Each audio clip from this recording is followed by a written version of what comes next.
Yo, what's up? I'm Q Harrison Terry, and I want to talk about the future of Worldcoin. Like, what is the future? What is Worldcoin? Let's get into that. So, you might not know, but every day I ask myself, what's the future? And I take detailed notes in a journal. This is my everyday's journal. You're checking it out. If you want to learn more about it and you want to get some of my other notes on the future of AI and other emerging technologies, go ahead and check out everydays.wtf. Trust me, if you like this video, you'll like the stuff over there.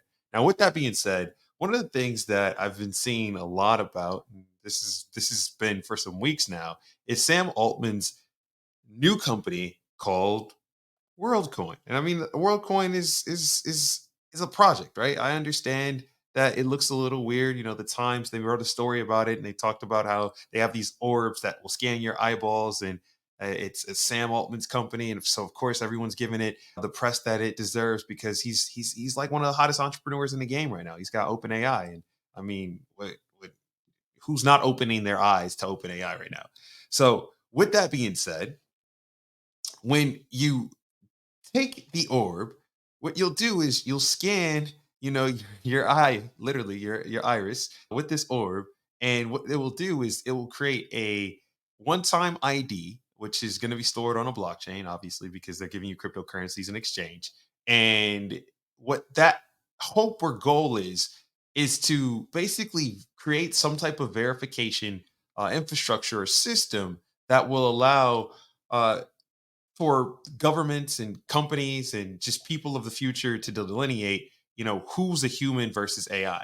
Now, this is an interesting problem because when we start to go further out and we say, okay, Chat GPT and these large language models have gotten really good, what distinguishes them between us and a AI?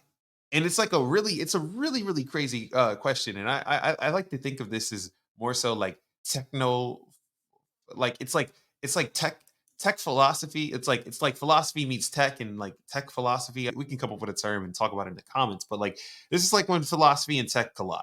And this is a very interesting thesis where if we go and pay people to scan their eyes and we create ideas based off irises, then we can use that ID to do something like universal basic income or to prevent AI from taking over and kicking us all out of jobs. It's a very fascinating premise, and with that, there was a few other like highlights I had in this article from the Times. So I'm gonna go through that.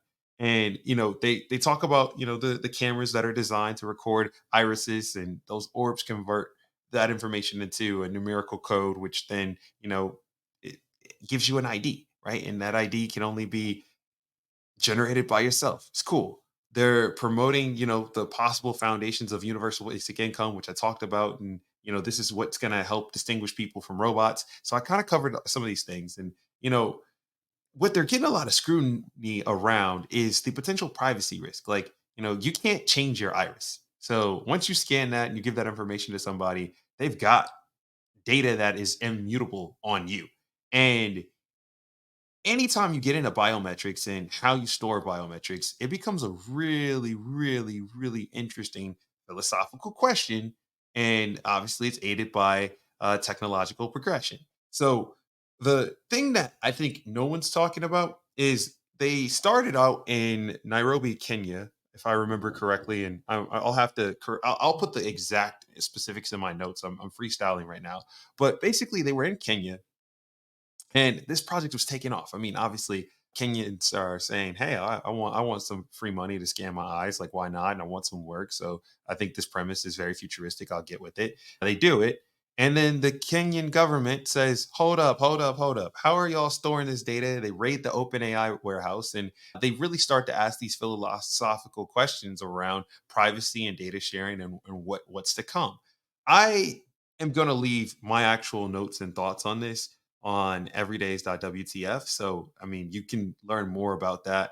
I'm cool with the whole concept of orb operators, and I'm cool with the whole concept of building the infrastructure for UBI and for authentication and verification to exist from people versus bots. I do think that that's going to be a problem. I talked about that a bit in my metaverse handbook. So if you go check that out, like first chapter, I talk about like a world with the metaverse and our interacting actions with bots. And I think that like this is a great that's a great precursor into like what this is going to evolve into. And remember, this is just V1. So there's probably going to be another future where you're doing something even crazier, maybe like teaming up with the bot and creating some type of transhuman interface between humans and technology. And that's like getting really crazy and wild and kind of icky. But I mean, this is where we're going.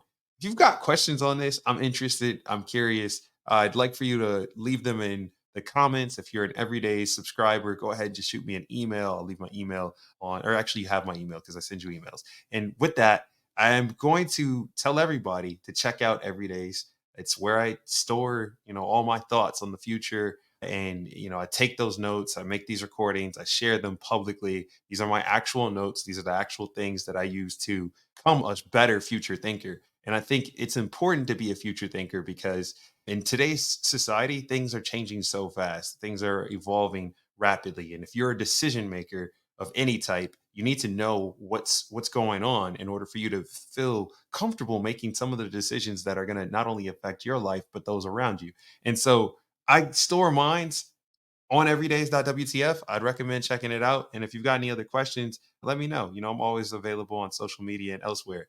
Beyond that, I will catch you in the future. And thank you as always.